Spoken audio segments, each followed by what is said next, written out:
My name is Sarah Martinez, and the day I walked into the corporate office as the new Regional Director of Premium Property Management, I never imagined I'd be holding the keys to my own family's fate. 3 years earlier, they had stolen my $25,000 inheritance to fund their dream vacation to Europe, while I struggled to pay rent on a studio apartment. Today, I was about to become their landlord's boss, with the power to make decisions that would change everything. But let me tell you how a broken promise, a forged signature, and one devastating betrayal led me from rock bottom to the corner office. Before we jump back in, tell us where you're tuning in from, and if this story touches you, make sure you're subscribed, because tomorrow I've saved something extra special for you. Growing up in Scottsdale, Arizona, our family looked like we had it all figured out. My father, Robert, worked as a senior technician for a major telecommunications company, pulling in decent money that afforded us a comfortable 3-bedroom house with a swimming pool and 2-car garage. My mother, Linda, managed the household finances with what everyone called an iron fist, making sure every penny was accounted for and every bill paid on time. My older brother, David, had just graduated from Arizona State University with a business degree and was living back home while job hunting, which everyone assured me was completely normal in today's economy. I was 23 then, fresh out of college myself, with a degree in business administration and a minor in real estate, while my friends were either moving back in with their parents or struggling to make ends meet in overpriced apartments. I had managed to land an entry-level position at Premium Property Management, a mid-sized company that handled residential and commercial properties throughout the Phoenix metropolitan area. The pay wasn't spectacular, but it was honest work with real growth potential, and I felt proud of my independence. Our family dynamic had always revolved around appearances, and what my mother called presenting well to the world. Robert commanded respect through his steady employment and practical knowledge about everything from home repairs to investment strategies. He was the type of man who read financial magazines at breakfast and offered unsolicited advice about retirement planning to anyone who would listen. Linda managed our social calendar and neighborhood relationships with the precision of a military operation, ensuring we were always invited to the right barbecues and block parties. She volunteered with the local church auxiliaries and maintained friendships with other women who shared her dedication to keeping up appearances. David had always been the golden child, the son who would carry on the family name and achieve great things in the business world. His college years had been funded entirely by our parents, who frequently reminded me how expensive his education was and how grateful we should all be for the sacrifices they made. When he graduated and moved back home, it was presented as a strategic move rather than a failure to launch. He was being selective about opportunities, waiting for the right position that would utilize his education and set him up for long-term success. Meanwhile, I had taken out student loans to cover most of my education costs, working part-time jobs throughout college to minimize the financial burden on my family. This wasn't presented as unfair treatment, but rather as character building. Linda often told her friends how proud she was that I was so independent and self-sufficient, conveniently omitting the fact that independence had been thrust upon me rather than chosen. The person who truly understood me was my grandmother Elena, my mother's mother, who lived in a modest but well-maintained house about 20 minutes away from us. Grandma Elena had immigrated from Mexico as a young woman, worked multiple jobs to support her family, and eventually bought her own home through decades of careful saving and sacrifice. She was the embodiment of the American dream, achieved through sheer determination and hard work. Every Sunday after church, our family would drive over to Grandma Elena's house for dinner. Preparing and narrating this story took us a lot of time, so if you are enjoying it, subscribe to our channel. It means a lot to us. Now, back to the story. While the adults talked about neighborhood gossip and work drama, she would pull me aside to ask about my studies, my job prospects, and my dreams for the future. She never talked down to me or dismissed my ambitions as unrealistic. Instead, she shared stories about her own struggles and victories, always emphasizing the importance of financial independence and never depending on others for security. Grandma Elena had a way of making everyone feel special, but our connection was deeper than the typical grandmother-granddaughter relationship. She saw something in me that others didn't, or perhaps she simply understood what it meant to have to prove yourself constantly. During my senior year of college, when I was stressed about job interviews and worried about student loan payments, she would slip me $20 or $50 with a wink and a whisper about it being our little secret, The house where she lived had been her pride and joy for over 30 years. She had bought it as a single mother after her divorce, working double shifts at a textile factory to make the mortgage payments. Over the decades, she had transformed it from a basic starter home into something beautiful, with carefully tended gardens, hand-painted tiles in the kitchen, and built-in bookshelves that held both Spanish and English novels. Every corner reflected her personality and her journey. During my last year of college, Grandma Elena was diagnosed with diabetes, which she managed with typical determination and minimal complaint. She adjusted her diet, took her medications religiously, and continued to host Sunday dinners without missing a beat. The only concession she made to her condition was asking me to help her with grocery shopping and occasional doctor's appointments, tasks I was happy to handle since they gave us more time together. It was during one of these grocery runs that she first mentioned updating her will. We were walking through the produce section, her carefully selecting the ripest avocados while explaining her financial philosophy, when she casually mentioned that she wanted to make sure her affairs were in order. At the time, I thought it was just typical grandmotherly planning, the kind of responsible behavior she had always modeled. What I didn't know was how detailed her planning had become. Grandma Elena had been quietly observing our family dynamics for years, noting who showed up when she needed help versus who only appeared for Sunday dinners. She had watched David graduate college and move back home while I worked multiple jobs to pay my own way. She had listened to my parents' conversations about their retirement dreams and vacation plans, while I stressed about entry-level salaries and student debt. The job at Premium Property Management turned out to be exactly what I needed to start building my career. My supervisor, Janet Rodriguez, was a woman in her 40s who had worked her way up from receptionist to senior property manager over 15 years. She took me under her wing immediately, recognizing something in my work ethic that reminded her of her younger self. The company managed everything from luxury condominiums to affordable housing complexes, giving me exposure to all aspects of the real estate industry. My responsibilities started small but grew quickly. I learned how to conduct property inspections, coordinate maintenance requests, handle tenant complaints, and manage rental applications.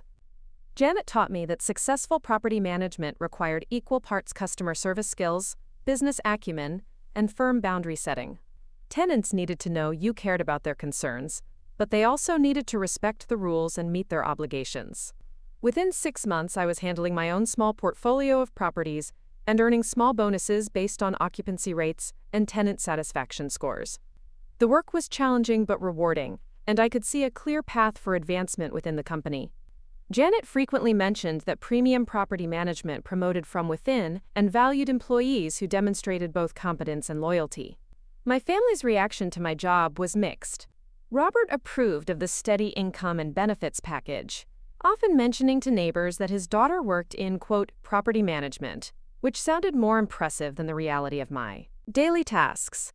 Linda appreciated that I was financially independent and no longer asking for help with expenses. David seemed indifferent, focused on his own job search, and the pressure our parents were putting on him to find something worthy of his expensive education.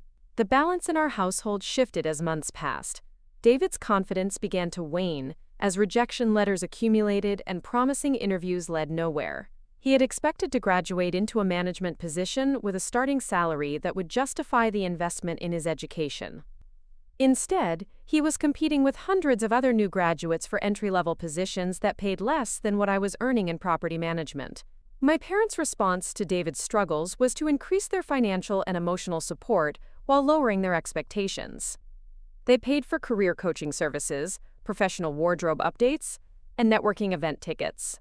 They reassured him that the job market was unusually competitive and that the right opportunity would come along eventually. Meanwhile, they rarely asked about my work beyond confirming that I was still employed and covering my own expenses. This dynamic created an undercurrent of tension that everyone pretended not to notice.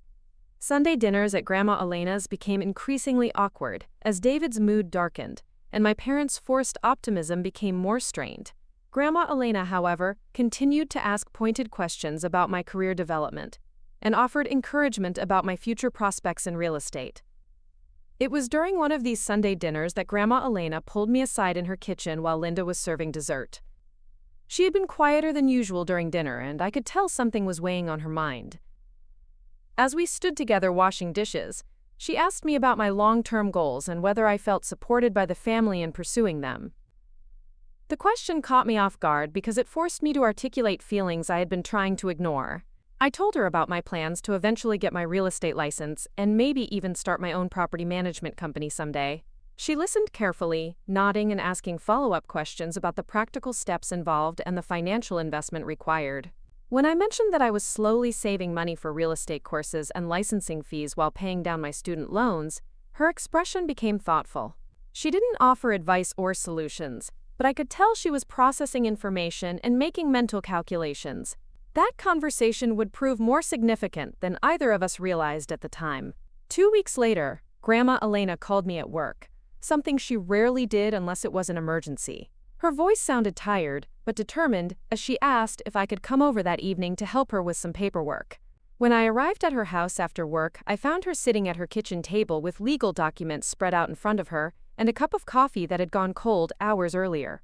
She explained that she had been working with an attorney to update her will and estate planning documents. The process had been more complex than she anticipated, involving decisions about her house, her modest savings account, and personal possessions accumulated over decades. She wanted my help understanding some of the legal language and making sure she hadn't overlooked anything important.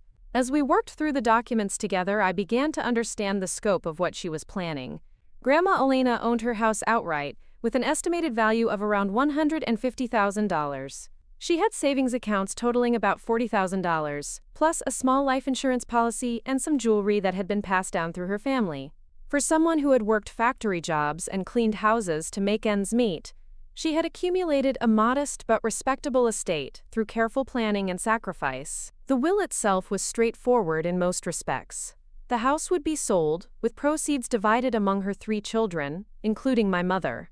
Personal possessions would be distributed according to a detailed list she had created, ensuring that meaningful items went to people who would appreciate them. The life insurance policy would cover funeral expenses and any remaining debts. But there was one provision that surprised me. Grandma Elena had decided to leave her savings account, approximately $25,000, directly to me. When I asked her about this decision, she explained her reasoning with characteristic directness. She had watched me work hard to support myself through college and into my career. She had seen my dedication to building something meaningful, rather than waiting for opportunities to be handed to me. Most importantly, she trusted that I would use the money wisely to further my education and career goals, rather than spending it on immediate gratification. The conversation was emotional for both of us. I tried to protest that the money should be divided equally among all the grandchildren, but she firmly explained that her decision was based on need and merit, rather than simple equality. David was living at home with all his expenses covered while he searched for his ideal job. I was paying rent, student loans, and all my living expenses while trying to save for professional development. She wanted to give me the boost that would help me achieve my goals faster than would otherwise be possible. When I left her house that evening, I felt a mixture of gratitude, responsibility, and anxiety. $25,000 represented more money than I had ever imagined having at one time. It could eliminate my student debt, fund my real estate licensing, and provide a financial foundation for starting my own business someday. But it also represented an enormous trust that Grandma Elena was placing in me, and I was determined to prove worthy of her confidence. I didn't tell my family about the inheritance provision, partly because Grandma Elena had asked me to keep it private until after her death, and partly because I knew it would create conflict and resentment. David was already struggling with feeling unsuccessful compared to my steady employment, and learning about the inheritance disparity would only make things worse. My parents had their own financial stresses and retirement concerns, and I didn't want to complicate their relationship with Grandma Elena during what might be her final months. Over the following weeks, I threw myself into my work with renewed energy and focus, knowing that I would eventually have the financial resources to pursue additional education and career opportunities made every day feel like preparation for something bigger. Janet noticed my increased enthusiasm and began assigning me more complex projects, including the management of a new luxury apartment complex that required sophisticated tenant relations and marketing strategies. The new assignment was both challenging and rewarding. The property was a 90-unit complex in a desirable part of Phoenix, with high-end amenities and correspondingly high rent expectations. My job was to maintain full occupancy while ensuring that tenant satisfaction remained high enough to justify premium pricing. This meant everything from coordinating with landscaping crews, to handling noise complaints, to organizing community events that would foster a sense of neighborhood among residents. The experience taught me valuable lessons about the business side of real estate that I couldn't have learned from textbooks. I discovered how market research influenced pricing decisions, how property improvements affected rental demand, and how effective management could significantly impact a property's profitability. These were exactly the kinds of skills I would need if I ever wanted to start my own property management company. Meanwhile, Grandma Elena's health remained stable but fragile. Her diabetes was well controlled, but she was clearly slowing down in ways that worried all of us. She continued hosting Sunday dinners but accepted more help with cooking and cleaning than she had in previous years. During our private conversations, she often returned to the topic of my career plans and her hopes for my future success. It was during one of these conversations that she revealed another layer of her planning.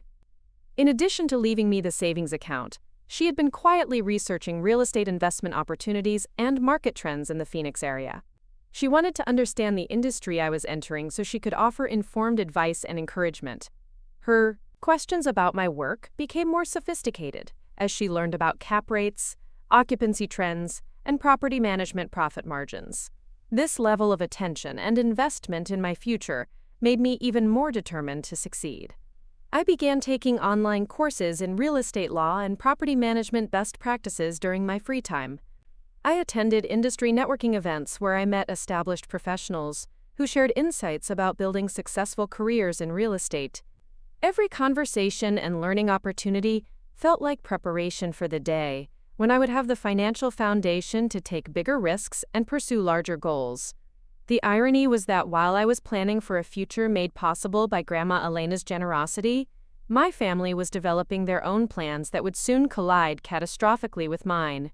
But that collision was still months away, hidden behind Sunday dinner conversations and the comfortable routine of a family that looked stable from the outside, while quietly harboring resentments and unmet expectations that would soon explode into something none of us could have predicted. The first crack in our family's facade appeared on a Tuesday morning in March, when I arrived at work to find Janet waiting for me with a serious expression and a fresh cup of coffee. She had received a call from the corporate office about a potential promotion opportunity that would require someone with my experience and dedication. Premium Property Management was expanding their operations to include luxury commercial properties, and they needed someone to spearhead the new division. The position would come with a significant salary increase, management responsibilities, and the kind of professional development opportunities I had been dreaming about since starting with the company. However, it would also require additional training, longer hours, and a level of commitment that would demonstrate my long-term value to the organization. Janet made it clear that while I was her top recommendation for the role, the final decision would depend on my performance over the next several months and my willingness to take on increased responsibilities immediately. I accepted the challenge without hesitation, even though I knew it would mean sacrificing most of my free time and social life for the foreseeable future. The opportunity represented exactly the kind of career advancement that would justify Grandma Elena's faith in my potential and set me up for eventual independence in the real estate industry. That evening, I called her to share the news, and her excitement was infectious as she peppered me with questions about the new responsibilities and growth potential.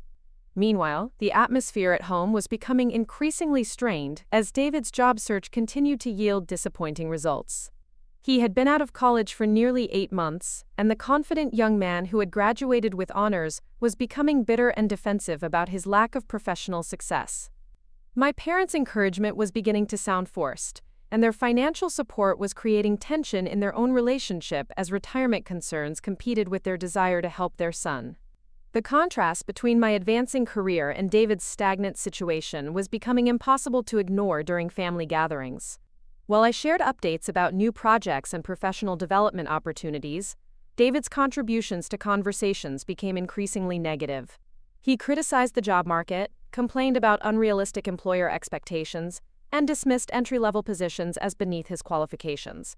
My parents nodded sympathetically while shooting warning looks in my direction whenever my enthusiasm threatened to highlight the disparity between our situations.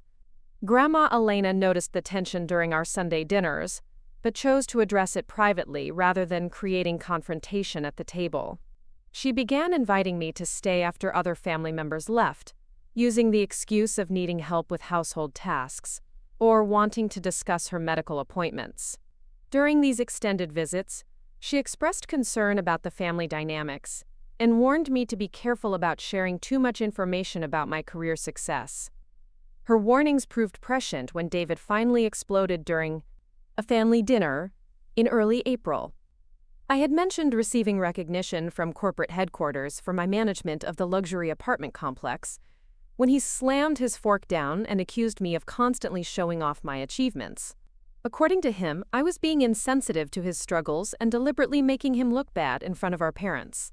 The accusation was so unexpected and unfair that I was momentarily speechless, giving him the opportunity to continue his tirade about how easy everything came to me and how hard he was working to find opportunities worthy of his education.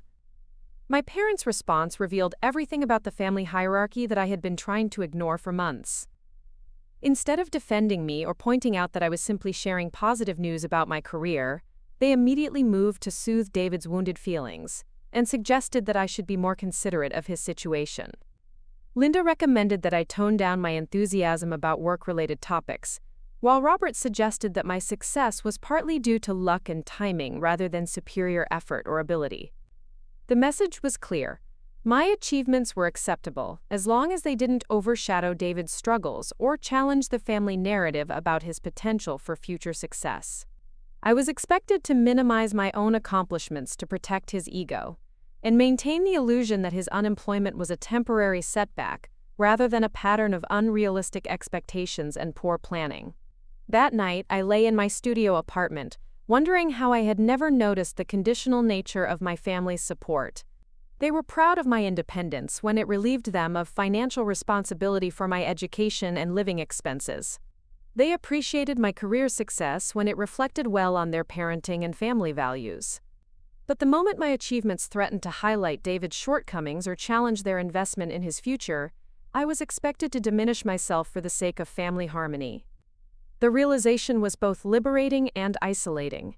On one hand, it freed me from the obligation to seek their approval or validation for my career choices.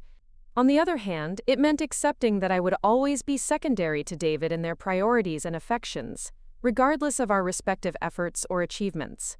The unconditional love and support I had assumed was a given in our family was actually contingent on my willingness to play a supporting role in their narrative about David's eventual success. My work performance during this period was exceptional, fueled partly by genuine enthusiasm for the new challenges and partly by the need to prove that my success was based on merit rather than luck. Janet noticed the increased intensity and warned me about the dangers of burnout, but I was determined to demonstrate that her confidence in my abilities was justified. The commercial property division was launching ahead of schedule, and I was being considered for a leadership role that would represent a significant step forward in my career trajectory. The promotion became official in late May, along with a salary increase that put me firmly in the middle-class income bracket and opened up new possibilities for financial planning and goal setting. I celebrated quietly with Grandma Elena, who insisted on taking me to dinner at her favorite Mexican restaurant to mark the occasion. During that dinner, she shared more details about her estate planning and reiterated her confidence that the inheritance money would be put to good use, furthering my education and career development. Summer brought changes for everyone in the family. David finally accepted an entry-level position with a marketing firm, though the salary was significantly lower than what he had expected and the work was more administrative than strategic. My parents were relieved to see him employed but continued to frame the job as a temporary stepping stone, rather than acknowledging that his expectations had been unrealistic from the beginning. I was careful to express appropriate enthusiasm for his employment, while avoiding any comments that might be interpreted as condescending or comparative. The new dynamic seemed to ease some of the tension at family gatherings, though David remained sensitive about discussions of career advancement or professional development. He frequently mentioned his plans to pursue an MBA or search for positions with better growth potential, treating his current job as a temporary inconvenience rather than an opportunity to prove his value and build relevant experience. My own career continued to flourish as the commercial property division exceeded performance expectations and generated positive attention from corporate leadership. I was managing a team of 3 junior associates and overseeing properties worth millions of dollars in total value. The experience was providing exactly the kind of comprehensive business education that would be invaluable if I ever decided to start my own company, and I was beginning to develop a network of industry contacts who could provide mentorship and partnership opportunities. Grandma Elena's health remained stable throughout the summer, though she was clearly conserving her energy for the activities and relationships that mattered most to her. Our weekly shopping trips became monthly outings, and she began delegating more of the cooking for Sunday dinners to my mother and me. During our private conversations, she often returned to the topic of family loyalty and the importance of maintaining independence even within close relationships. Her observations about family dynamics became more pointed as she watched the ongoing tension between David's struggles and my success. She never criticized my parents directly, but she made it clear that she disapproved of their tendency to diminish my achievements in order to protect David's feelings. According to her philosophy, healthy families celebrated each member's success rather than treating achievement as a zero-sum competition that required others to lose in order for one person to win. These conversations took on new significance in August when Grandma Elena was hospitalized for complications related to her diabetes. What began as a routine checkup revealed that her blood sugar levels were becoming increasingly difficult to control, and her doctor recommended a week-long hospital stay for monitoring and medication adjustment.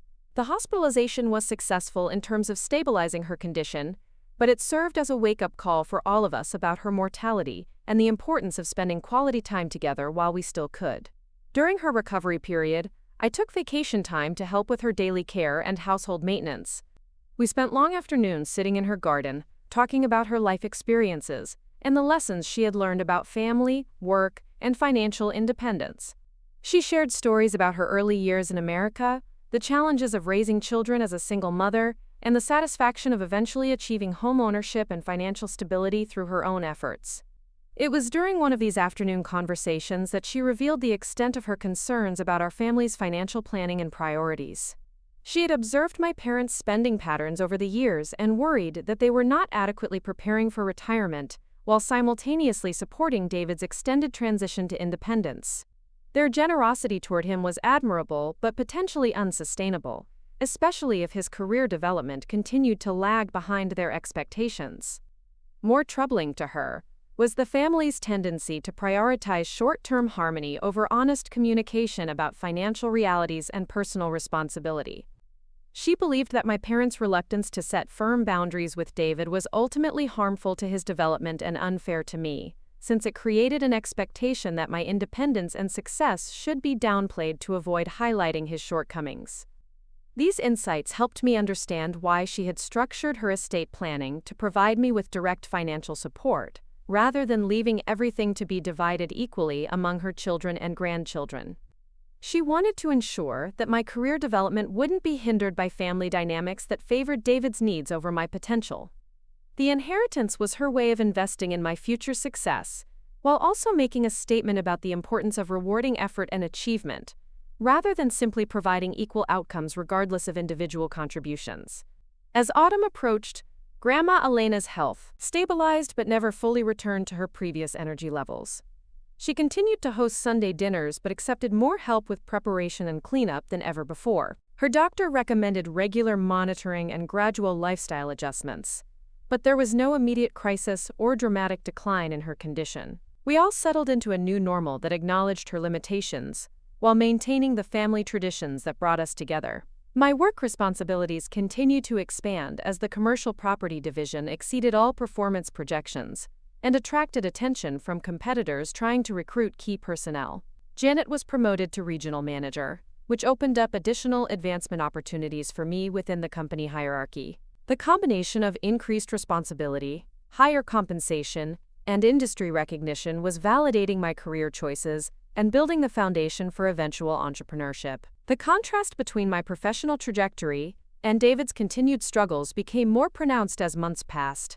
While I was being recruited by competitors and considered for additional promotions, he was expressing frustration with his current position and beginning to research graduate school programs that would require additional financial investment from our parents. The pattern of unrealistic expectations followed by parental support was repeating itself, despite the lack of evidence that his previous educational investment had prepared him for the career success he expected. My parents' response to these developments revealed their continued prioritization of David's needs over realistic planning for their own financial future. They began discussing the possibility of taking out loans to fund his MBA education, despite approaching their 60s with limited retirement savings and increasing concerns about job security in their respective industries. Their willingness to sacrifice their own financial stability for his continued education was both admirable and deeply troubling, especially given his track record of academic achievement that hadn't translated into professional success. The tension between my growing success and the family's continued focus on David's needs reached a breaking point during Thanksgiving dinner at Grandma Elena's house. David had recently been passed over for a promotion at his marketing firm, and my parents were consoling him while discussing the benefits of graduate school for his career development. When the conversation turned to financing options, I made the mistake of suggesting that he might consider working for a few years to build practical experience before pursuing additional education. The suggestion was intended as practical advice based on my own experience of working full-time while building career skills and financial independence. However, David interpreted it as criticism of his work ethic and professional abilities, leading to an argument that revealed years of accumulated resentment about our different career paths and family treatment.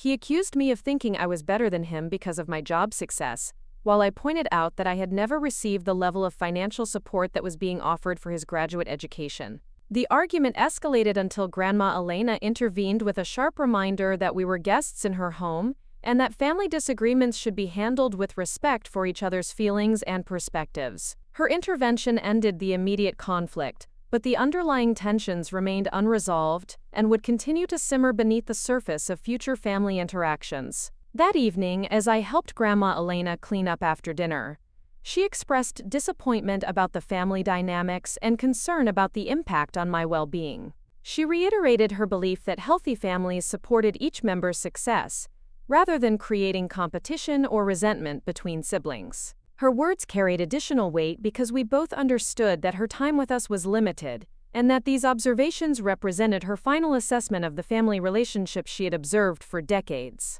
Winter brought a series of changes that would set the stage for the events that would ultimately transform my life and career trajectory.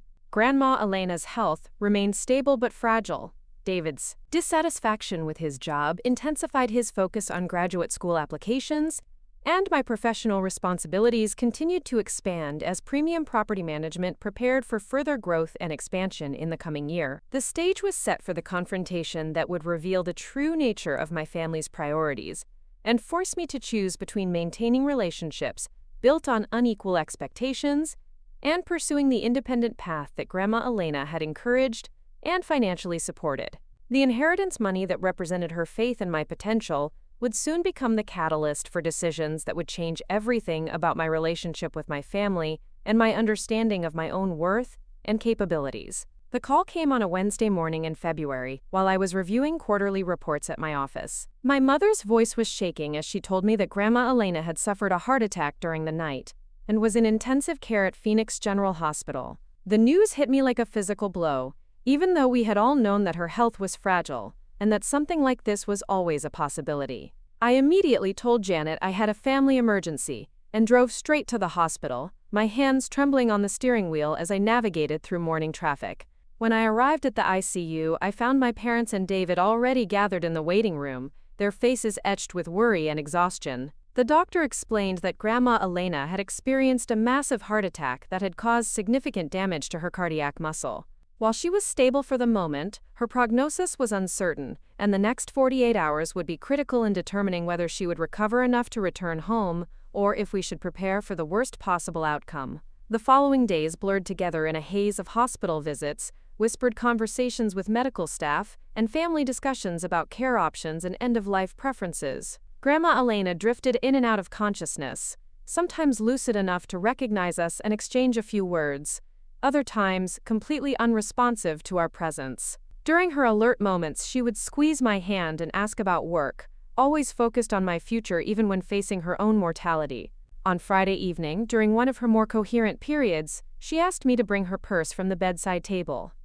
With great effort, she removed a small key and pressed it into my palm, whispering that it opened a filing cabinet in her bedroom closet. She wanted me to make sure that all her important documents were in order, and that her attorney had everything needed to execute her will properly. The responsibility felt enormous, but I promised her that I would take care of everything according to her wishes. That weekend, I spent hours at her house going through the filing cabinet and organizing the legal documents she had accumulated over the years. Everything was meticulously organized and labeled, reflecting the same attention to detail that had characterized her approach to every aspect of her life. The will was exactly as she had described it months earlier, with the house and most assets going to her children, but the savings account worth $25,000 specifically designated for me with clear instructions about its intended purpose for my career development. As I read through the documents, I felt the weight of her trust and the magnitude of what this inheritance would mean for my future. $25,000 would eliminate my remaining student debt, fund my real estate licensing and additional certifications, and provide a financial foundation for eventually starting my own property management company. It represented not just money but freedom to take risks and pursue opportunities that would otherwise be financially impossible. Monday morning brought the devastating news that Grandma Elena's condition had deteriorated overnight. Her kidneys were failing, and her heart was no longer responding to the medications that had been keeping her stable. The doctor recommended that the family gather at the hospital because she likely had only hours or days remaining. I called in sick to work and joined my family for what we all knew would be our final vigil. She passed away peacefully on Tuesday afternoon, with all of us present, her breathing simply becoming shallower and more infrequent until it stopped altogether. The grief was overwhelming and immediate, not just for the loss of her physical presence, but for the end of her guidance, wisdom, and unconditional support. She had been the family member who truly understood my ambitions and believed in my potential, and losing her felt like losing my most important advocate and mentor. The funeral arrangements consumed the next several days, with my mother taking charge of organizing the service while my father handled the practical details of notifying friends, relatives, and business contacts. David helped with transportation and logistics, and I found myself coordinating with the funeral home and managing the guest list. Despite our recent tensions, we functioned as a unified family during this crisis, focusing on honoring Grandma Elena's memory rather than our individual grievances. The service was beautiful and well attended, with friends from her church, former coworkers, and neighbors sharing stories about her kindness, determination, and positive impact on their lives. I spoke about her influence on my career choices and her belief in the importance of financial independence and personal responsibility. My words seemed to resonate with many attendees who had observed her own journey from struggling immigrant to successful homeowner and community member. After the funeral, my family gathered at Grandma Elena's house to begin the difficult process of sorting through her belongings and preparing for the estate settlement. The attorney, Mr. William Hendricks, had scheduled a formal reading of the will for the following week, but we all understood the basic structure of her bequests and began making preliminary plans for handling the property sale and asset distribution.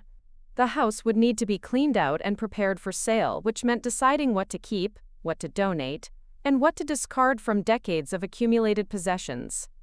My mother wanted to preserve certain family heirlooms and photographs, while my father focused on items with potential monetary value. David seemed primarily interested in completing the process quickly so that everyone could receive their inheritance and move forward with their individual plans.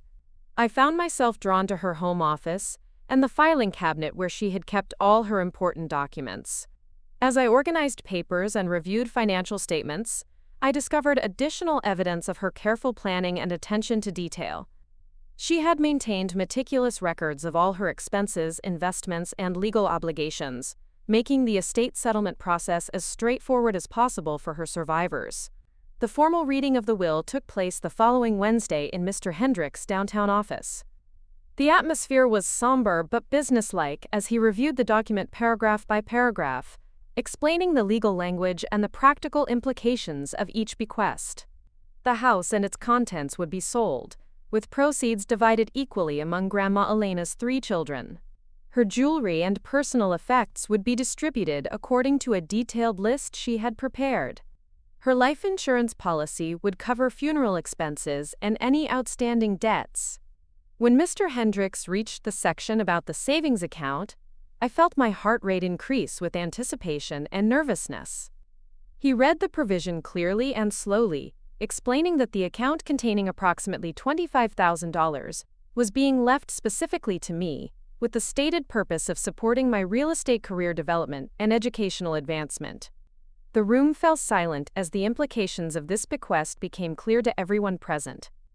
My parents' expressions revealed surprise and confusion, as if they hadn't fully understood the significance of this provision, despite our earlier family discussions about Grandma Elena's estate planning. David's face showed immediate anger and resentment, his jaw clenching as he processed the fact that I was receiving a substantial inheritance, while his portion would be limited to his share of the house proceeds divided among all the grandchildren. Mr. Hendricks continued reading through the remaining provisions, but the tension in the room was palpable as my family absorbed the reality of Grandma Elena's decision to single me out for special financial support. When he finished reviewing the document, he asked if there were any questions about the legal requirements or timeline for executing the various bequests. The silence stretched uncomfortably before my father finally asked about the process for challenging specific provisions if the family felt they were unfair or inappropriate. The attorney explained that the will had been properly executed according to Arizona state law, with appropriate witnesses and notarization. Grandma Elena had been mentally competent when she signed the document, and she had specifically discussed her reasoning for the inheritance structure with him during their meetings. While it was theoretically possible to contest the will, such challenges were expensive, time-consuming, and rarely successful unless there was evidence of fraud, coercion, or mental incapacity. After the meeting, my family stood awkwardly in the parking lot outside the law office, clearly needing to discuss what had just happened but uncertain how to begin the conversation. David was the first to speak, his voice tight with anger as he demanded to know whether I had influenced Grandma Elena's decision or manipulated her into favoring me over other family members. The accusation stung because it implied that I was somehow undeserving of her trust and generosity. I tried to explain that the inheritance reflected Grandma Elena's own observations about our different financial situations and career trajectories, but David interpreted my explanation as confirmation that I had been scheming to receive preferential treatment. According to his version of events, I had deliberately cultivated a special relationship with her in order to secure financial benefits that should have been shared equally among all grandchildren. My parents' response revealed their own discomfort with the inheritance disparity, though they tried to frame their concerns in terms of family harmony rather than personal grievance. Linda suggested that the fair and generous thing to do would be to divide the $25,000 equally among all grandchildren, ensuring that no one felt slighted or excluded from Grandma Elena's generosity. Robert agreed, adding that such a gesture would demonstrate my commitment to family unity and my understanding that Grandma Elena's true intention was to benefit everyone equally. The pressure to redistribute the inheritance was immediate and intense, with all 3 family members presenting their arguments as reasonable requests rather than demands. They emphasized their love for me and their confidence that I would do the right thing for the sake of family relationships. They pointed out that $25,000 was a substantial amount of money that could make a meaningful difference in everyone's lives, not just mine. I felt torn between honoring Grandma Elena's explicit wishes and maintaining peace within my family. She had been very clear about her reasons for structuring the inheritance as she did, and she had trusted me to use the money for the specific purposes she had outlined. However, I also understood that refusing to share the inheritance would create permanent resentment and possibly destroy my relationships with my parents and brother. That evening, I sat alone in my apartment trying to process the competing emotions and obligations that were pulling me in different directions. Grief over losing Grandma Elena was complicated by guilt about the inheritance controversy and anxiety about making a decision that would affect my family relationships for years to come. I kept returning to our conversations about independence and personal responsibility, trying to imagine what advice she would give if she could witness the current situation. The next few days brought continued pressure from my family members, each approaching me individually to reinforce their arguments about fairness and family unity. My mother emphasized the emotional benefits of sharing, painting a picture of how generous and mature I would appear if I chose to divide the money equally. My father focused on the practical advantages of maintaining good family relationships, suggesting that my career success meant I was less in need of financial assistance than other family members. David's approach was more direct and confrontational, repeatedly questioning whether I truly deserved such a large inheritance when I was already more financially stable than he was. He pointed out that his student loans were larger than mine, his job prospects were more uncertain, and his need for financial support was more urgent. According to his reasoning, Grandma Elena's decision had been based on outdated information about our respective situations rather than current reality. The arguments were persuasive and emotionally manipulative, designed to make me feel selfish for wanting to keep money that had been specifically left to me. My family members were careful to frame their requests as suggestions rather than demands, but the underlying message was clear. My relationships with them depended on my willingness to sacrifice my inheritance for the sake of their financial needs and emotional comfort. As the pressure intensified, I began to notice changes in my family's behavior that revealed their true feelings about my success and independence.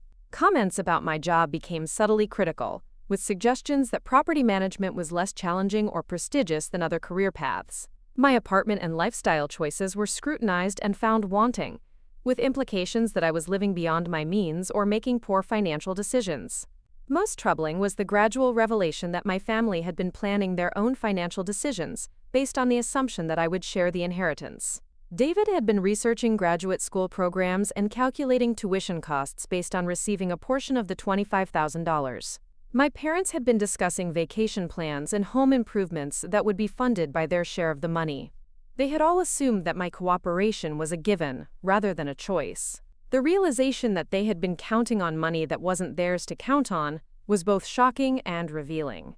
It suggested that they viewed my inheritance not as Grandma Elena's recognition of my individual efforts and potential, but as a family resource that should be shared regardless of her explicit wishes. Their sense of entitlement to money that had been specifically left to me demonstrated a fundamental misunderstanding of both legal inheritance rights and personal autonomy. 2 weeks after the will reading, the pressure reached a breaking point during a family dinner at my parents' house. What began as a routine discussion about estate settlement logistics quickly escalated into a confrontation about my refusal to commit to sharing the inheritance. David accused me of being greedy and selfish, while my parents expressed disappointment in my unwillingness to consider the needs of other family members. The argument revealed years of accumulated resentment about our different treatment within the family structure. David felt that my career success had overshadowed his struggles, and that the inheritance disparity was further evidence of unfair favoritism. My parents believed that their financial support for David's education and career development entitled him to equal consideration in inheritance matters, regardless of Grandma Elena's intentions. I tried to explain that honoring Grandma Elena's wishes was a matter of integrity and respect for her autonomy, but my arguments were dismissed as convenient excuses for keeping money that I didn't truly need. The conversation became increasingly heated until I finally declared that the inheritance was mine to use as I saw fit, according to the terms of the will and Grandma Elena's stated intentions. The silence that followed my declaration was deafening. For the first time, I had explicitly refused to subordinate my own interests to the family's expectations and demands. The response was immediate and devastating. My parents announced that if I chose to keep the entire inheritance, I would no longer be welcome in their home until I reconsidered my selfish decision. David added that he would consider our sibling relationship permanently damaged if I prioritized money over family loyalty. My mother began crying, claiming that I was destroying the family unity that Grandma Elena had valued above all else. The emotional manipulation was intense and calculated, designed to make me feel responsible for any negative consequences that resulted from my decision to honor the will. That night, I drove home through Phoenix streets that seemed different somehow, as if the familiar landscape had been altered by the day's revelations. For the first time in my life, I had chosen my own interests over my family's demands, and the result was immediate rejection and conditional love that evaporated the moment I failed to meet their expectations. The inheritance money that Grandma Elena had intended as a gift to support my future had become the catalyst for a family crisis that forced me to choose between financial opportunity and emotional security. As I sat in my apartment that evening, I realized that the choice had been made for me by their ultimatum. I could either sacrifice my inheritance and my integrity, or I could accept that my family's love had always been conditional on my willingness to put their needs before my own. The decision that would change everything was no longer about money. It was about whether I had the courage to honor Grandma Elena's faith in my independence and potential, even if it meant losing the family relationships that had defined my identity for 26 years. The weeks following my family's ultimatum passed in a strange fog of determination mixed with profound loneliness. I had made my decision to honor Grandma Elena's wishes and keep the inheritance, but the emotional cost was higher than I had anticipated. The silence from my family was deafening. No phone calls, no text messages, no invitations to gatherings that had been routine parts of my life for 26 years. It was as if I had been erased from their existence the moment I refused to comply with their demands. Work became my refuge and my focus. I threw myself into my responsibilities at Premium Property Management with an intensity that impressed even Janet, who had watched me handle challenging situations with grace and determination throughout my career.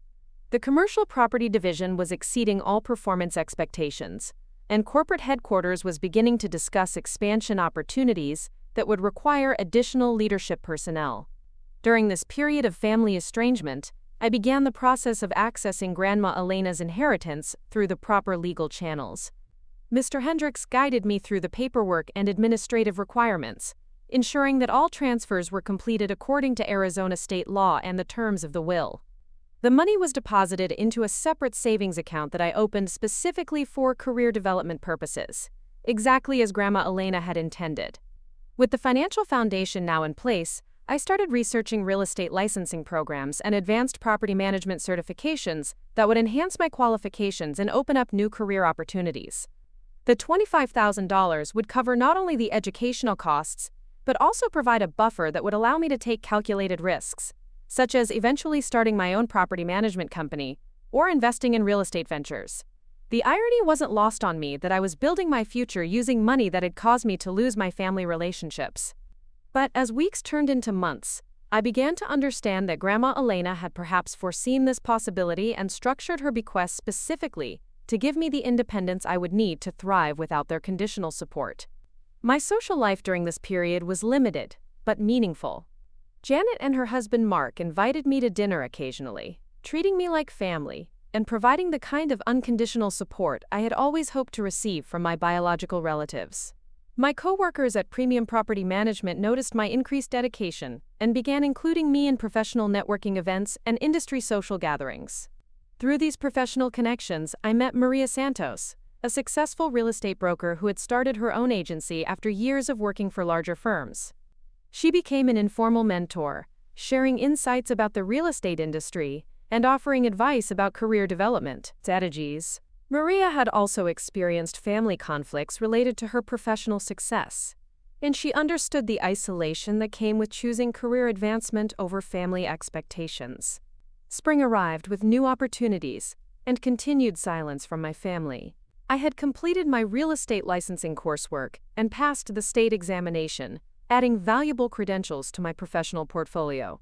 Janet recommended me for a regional management position that would oversee multiple property portfolios across the Phoenix metropolitan area, representing a significant step forward in my career trajectory. The promotion came with substantial salary increase and stock options in Premium Property Management, which was beginning to explore franchising opportunities in other southwestern markets. For the first time since college graduation, I felt truly financially secure and optimistic about my long-term career prospects. The independence that Grandma Elena had encouraged was becoming a reality through her generous inheritance and my own determined efforts. It was during this period of professional success that I first learned about my family's vacation plans through an unexpected source. Maria mentioned seeing social media posts from someone with my last name who was documenting an extensive European vacation, complete with photos from expensive restaurants, luxury hotels, and tourist attractions across multiple countries. The timeline of the posts corresponded with the period following Grandma Elena's death and the inheritance controversy. Curious and concerned, I created an anonymous social media account to investigate further. What I discovered was both shocking and heartbreaking. My family was indeed traveling through Europe, staying in five-star hotels, dining at Michelin-starred restaurants, and purchasing expensive souvenirs and experiences. The photos showed them enjoying themselves without any apparent concern for the family relationships they had severed, or the financial consequences of their lavish spending. More disturbing was the realization that the timeline and expense level of their vacation suggested they were spending money they didn't actually possess. David's entry-level marketing salary couldn't fund international luxury travel, and my parents' combined income, while comfortable, wouldn't support the kind of extravagant vacation they were documenting. The only logical explanation was that they were spending borrowed money or using credit cards they couldn't afford to pay off. As I scrolled through weeks of vacation photos and posts, a terrible suspicion began to form in my mind. The timing was too coincidental, and the expense level too high for their documented income sources. I remembered my mother's access to Grandma Elena's financial accounts during her final illness, when she had been helping with bill payments and medical expenses. I also recalled David's familiarity with her banking information from previous occasions when he had helped with financial errands. The suspicion became conviction when I noticed specific details in their vacation posts that aligned with Grandma Elena's savings account balance. The total they appeared to be spending matched almost exactly the $25,000 that should have been transferred to me according to the will. My family hadn't just pressured me to share my inheritance. They had apparently taken it without permission or legal authority. The realization hit me like a physical blow. While I had been agonizing over honoring Grandma Elena's wishes and maintaining family relationships, they had been stealing the money she had specifically left for my career development.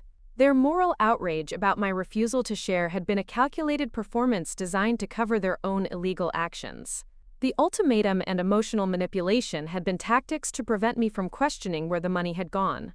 I immediately contacted Mr. Hendricks to report my suspicions and request an investigation into the inheritance account activity. He took my concerns seriously and promised to review all financial transactions related to Grandma Elena's estate, including any unauthorized access to her accounts before or after her death. The legal implications were serious, involving potential charges of theft, fraud, and elder abuse if my suspicions proved correct. The investigation revealed the extent of my family's betrayal in devastating detail. Linda had used her access to Grandma Elena's accounts during her final illness to forge her signature on withdrawal slips and transfer authorizations.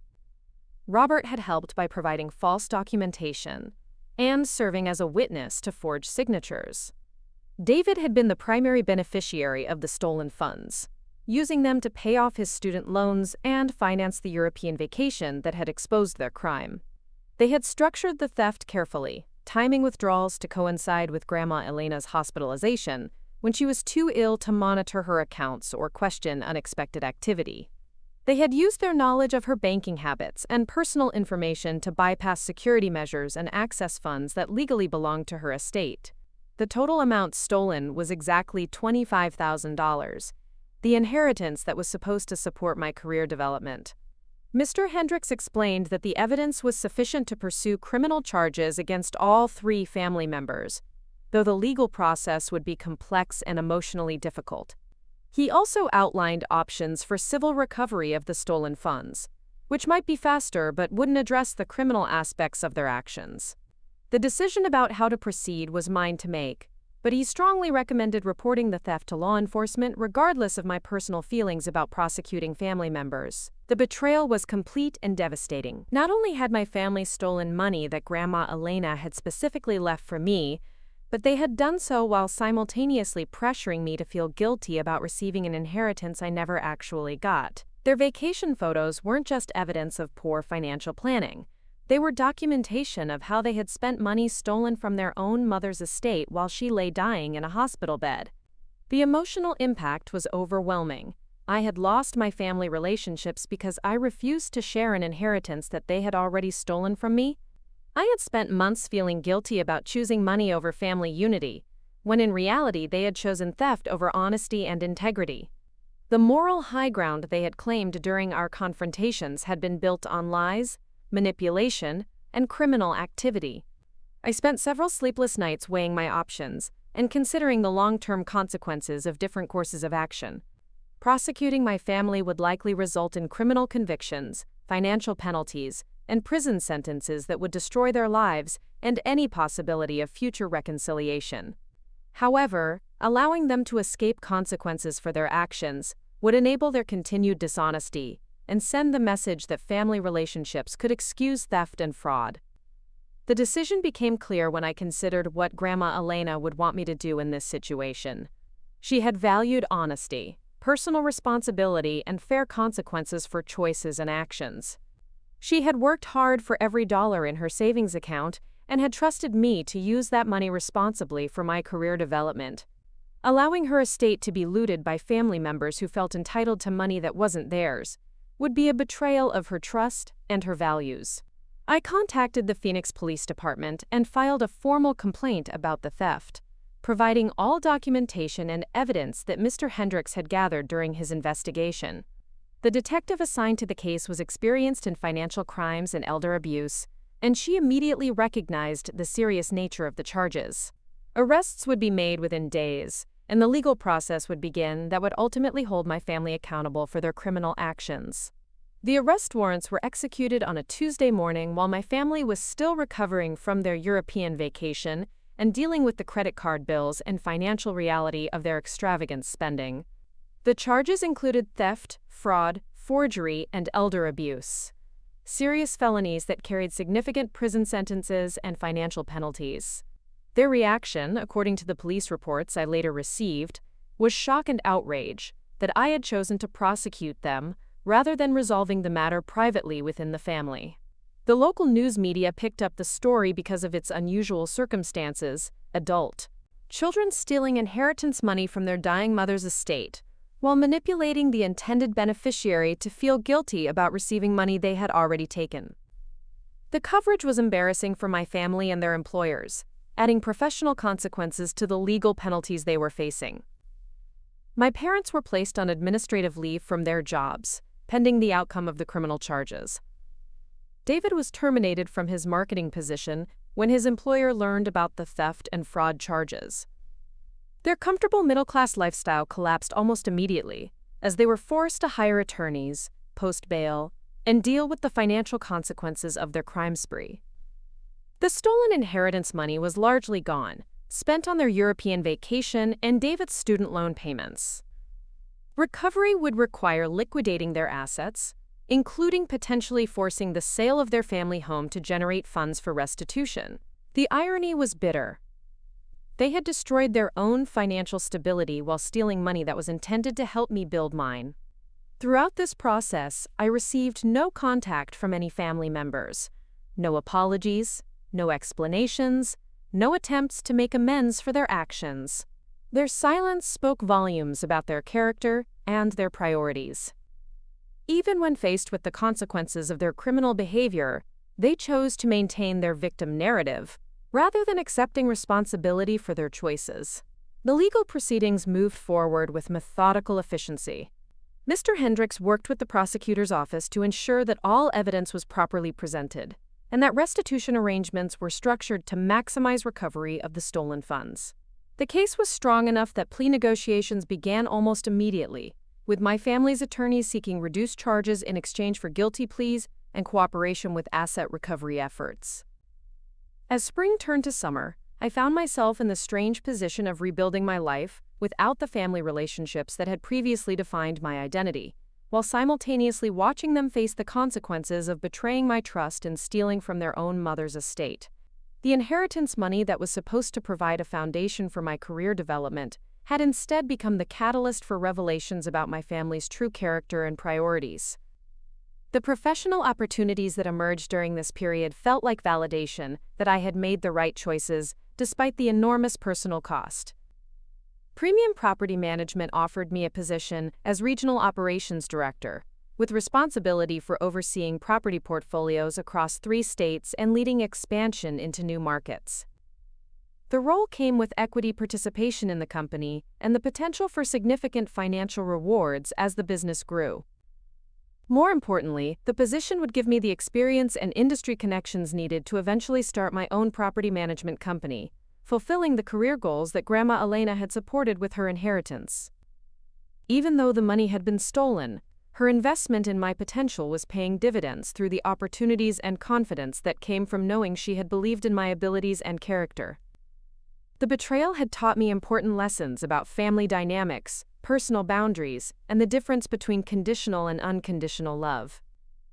My family's willingness to steal from me while simultaneously demanding my gratitude and compliance had revealed the transactional nature of their affection and support. The relationships I was building through work and professional networking were based on mutual respect and shared values rather than blood obligations and emotional manipulation. As the legal case moved toward resolution and my career continued to advance, I began to understand that losing my family relationships might ultimately prove to be a liberation rather than a tragedy. The energy I had previously devoted to managing their expectations and accommodating their demands was now available for pursuing my own goals and building relationships with people who valued honesty, integrity, and genuine mutual support. The criminal case against my family concluded 18 months later with guilty pleas to multiple felony charges. David received a 2-year prison sentence for his role as the primary beneficiary of the stolen funds. My parents received shorter sentences with work release provisions, but both lost their jobs and faced years of financial hardship trying to rebuild their destroyed credit and reputation. The restitution order required them to liquidate most of their assets, including the family home in Scottsdale that had represented everything they valued about maintaining appearances and social status. During this same period, my career reached heights I had never imagined possible. The regional operations director position at Premium Property Management had given me oversight of property portfolios worth hundreds of millions of dollars, management responsibility for teams across multiple states, and equity participation that was generating substantial personal wealth. More importantly, I had developed the industry expertise and professional network needed to launch my own property management company. Phoenix Elite Property Management opened its doors 2 years after Grandma Elena's death, funded partly by my accumulated savings and partly by investors who had observed my track record at Premium Property Management. The company specialized in luxury residential and commercial properties, offering premium services to property owners who demanded the highest standards of tenant relations, maintenance coordination, and financial reporting. The business model I had developed emphasized long-term relationships over short-term profits, comprehensive property care over minimal maintenance, and transparent communication over industry-standard secrecy about operational details. Property owners appreciated the personalized attention and detailed reporting, while tenants valued the responsive customer service and proactive maintenance approach. Within 18 months, Phoenix Elite was managing over 300 properties and generating revenue that exceeded my most optimistic projections. The success brought opportunities I had never anticipated, including acquisition offers from larger property management firms and partnership proposals from real estate development companies. More satisfying was the recognition from industry organizations and business publications that highlighted my company as an example of how ethical business practices and customer-focused service could generate both financial success and positive community impact. My personal life had also evolved in ways that reflected my newfound independence and clarity about healthy relationships. I had begun dating Michael Torres, an attorney who specialized in real estate law and understood the demands of building a business in a competitive industry. Our relationship developed slowly and naturally, built on mutual respect, shared values, and genuine compatibility rather than convenience or social expectations. Michael had experienced his own family conflicts related to career choices that didn't align with traditional expectations, and he understood the complexity of maintaining personal integrity while dealing with family members who prioritized their own needs over respect for individual autonomy. Our conversations about family dynamics, professional goals, and personal values revealed a level of understanding and support that I had never experienced in romantic relationships. The contrast between my current life and the family relationships I had lost became stark during holidays and family occasions that I now spent with friends and chosen family rather than biological relatives. The people who surrounded me celebrated my achievements without resentment, supported my goals without demanding reciprocal benefits, and offered affection without conditions or manipulation. Maria Santos had become like an older sister, offering business advice and personal guidance based on her own experience building a successful real estate agency. Janet and Mark treated me like family, including me in their holiday celebrations and life milestones. Michael's family welcomed me warmly, appreciating my career achievements and treating me as an individual rather than an extension of my professional success. The financial recovery from my family's theft had been slower than the legal resolution. The restitution payments came in small monthly installments that would continue for years, representing a fraction of what they had stolen, and providing no compensation for the emotional devastation or career delays caused by their betrayal. However, my business success had made the financial impact negligible compared to the personal growth and independence I had achieved. The money that Grandma Elena had intended as a foundation for my career development had been replaced by my own earnings and the investor confidence generated by my proven track record. In a sense, her investment had multiplied far beyond what $25,000 could have accomplished directly, because the experience of losing and rebuilding had taught me resilience, self-reliance, and the importance of surrounding myself with people who shared my values. It was during my third year of business operations that the call came that would complete the circle of justice and vindication. Marcus Williams, the acquisitions director for Southwestern Property Holdings, contacted me about a potential partnership opportunity. His company had recently acquired a portfolio of residential properties in Phoenix that needed comprehensive management services, and Phoenix Elite had been recommended by multiple industry contacts as the premier choice for luxury property management. The properties in question included several apartment complexes, condominium developments, and single-family rental homes throughout the metropolitan area. The portfolio was valued at over $50 million and would represent the largest management contract in my company's history. More importantly, Marcus mentioned that one of the properties was a modest apartment complex in central Phoenix that housed primarily working-class families and retirees on fixed incomes. When he mentioned the address during our initial phone conversation, my heart rate increased with recognition and possibility. The Sunset Gardens apartment complex was exactly where my family now lived, having been forced to move there after losing their house and declaring bankruptcy following their criminal convictions. They had rented a small two-bedroom unit in the same complex where other people displaced by financial hardship or legal troubles sought affordable housing. The irony was almost too perfect to believe. The family members who had stolen my inheritance and destroyed our relationships to fund their lavish European vacation were now living in poverty-level housing that might soon be managed by the company I had built with the career foundation they had tried to destroy. The possibility of becoming their landlord's boss represented a level of poetic justice that even the most creative screenplay writer couldn't have imagined. I scheduled a tour of the entire property portfolio, including Sunset Gardens, to assess the management challenges and determine appropriate staffing and service levels for each location. When I arrived at Sunset Gardens on a Tuesday morning in October, the reality of my family's reduced circumstances was immediately apparent. The complex was clean and well-maintained, but clearly budget-oriented, with basic amenities and aging infrastructure that required careful management to maintain habitability standards. As I walked through the property with the current management staff, taking notes about maintenance needs and tenant demographics, I found myself wondering if I would encounter any family members during the inspection. The possibility created a mixture of anticipation and anxiety, because seeing them would force me to confront the emotional impact of everything that had happened while maintaining professional composure in front of potential business partners. Near the end of the tour, as I was reviewing lease agreements and financial reports in the management office, I caught sight of a familiar figure through the window. My mother was walking slowly across the parking lot, carrying grocery bags and looking much older than her actual years. The stress and shame of the criminal proceedings had clearly taken a physical toll, transforming the confident woman who had once managed neighborhood social dynamics into someone who appeared fragile and defeated. The sight of her triggered a complex emotional response that I hadn't anticipated.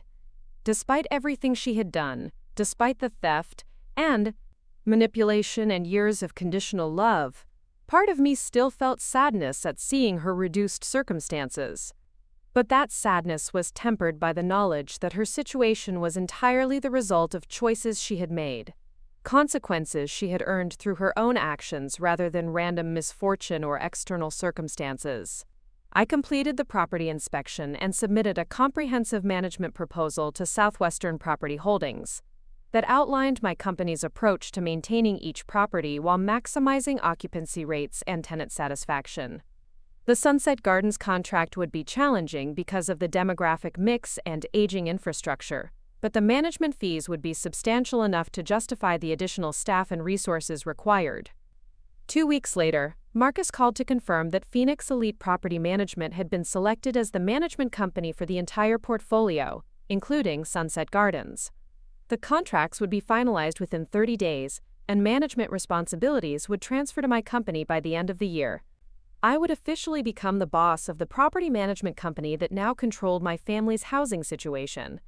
The first monthly staff meeting at Sunset Gardens took place on a Monday morning in December, exactly 3 years after Grandma Elena's death. As I walked through the complex with my new management team, discussing maintenance priorities and tenant relations strategies, I reflected on the journey that had brought me to this moment of ultimate vindication. My family had stolen money intended to support my career development, thinking they could destroy my future while funding their own immediate gratification.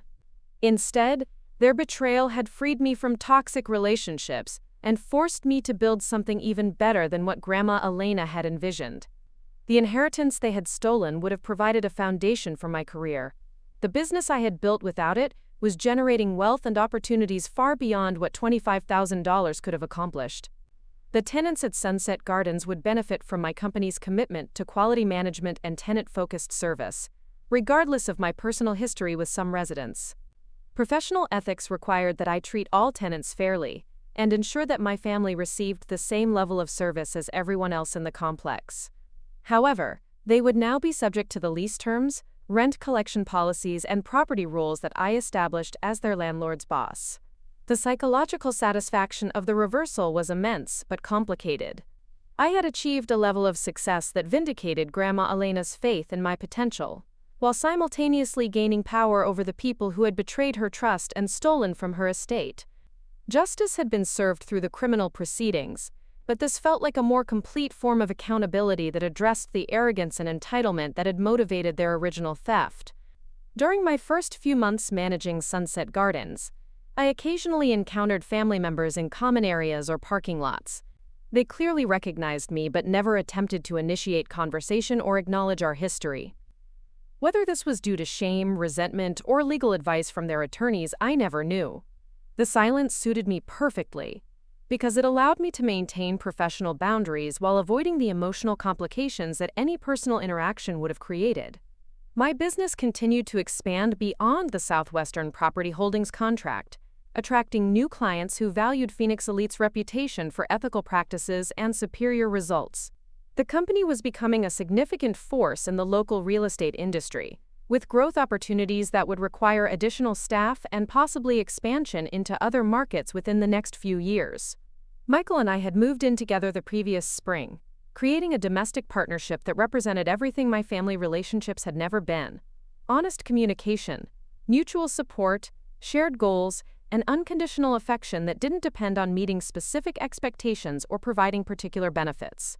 Our relationship was built on choice rather than obligation, respect rather than manipulation, and genuine care rather than transactional exchange.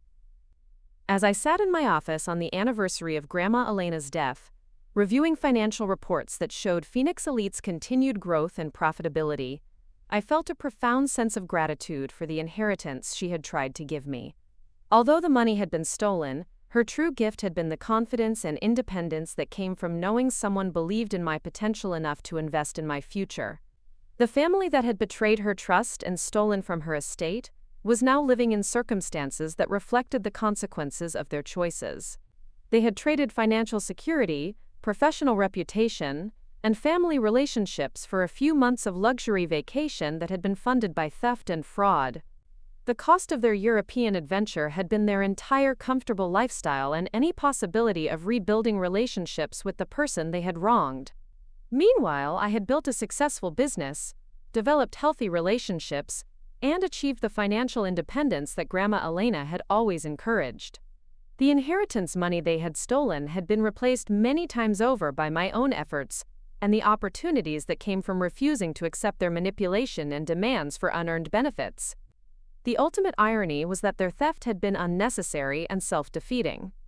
If they had simply respected Grandma Elena's wishes and allowed me to use the inheritance as intended, I would have achieved success more quickly, but might have maintained family relationships that would have benefited everyone.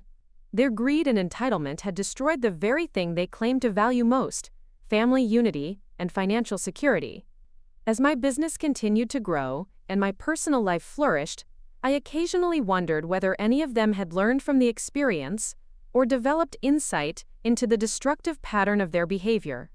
The silence from their apartment complex suggested that shame and resentment were more powerful than growth and self-reflection. But perhaps that was the most appropriate outcome for people who had chosen theft over honesty and manipulation over genuine relationships. The money they had stolen from Grandma Elena's estate would never be fully recovered, but the lessons learned from their betrayal had proven more valuable than any financial inheritance could have been. I had discovered my own strength, built authentic relationships with people who shared my values, and created a business that reflected everything Grandma Elena had taught me about hard work, integrity, and the satisfaction that comes from achieving goals through honest effort, rather than exploitation of others. The apartment complex where my family now lived under my company's management would serve as a permanent reminder of the consequences that follow when people prioritize immediate gratification over long-term relationships and personal integrity. Every month when they paid rent to the company I had built, they would be reminded of the inheritance they had stolen and the success they had tried to prevent. The circle of justice was complete, but more importantly, the circle of growth and healing had transformed me into someone stronger, wiser, and more capable than I could have become without enduring their betrayal. Grandma Elena's investment in my future had paid dividends far beyond what either of us could have imagined, even though it took a path neither of us would have chosen. Up next, you've got 2 more standout stories right on your screen. If this one hit the mark, you won't want to pass these up. Just click and check them out.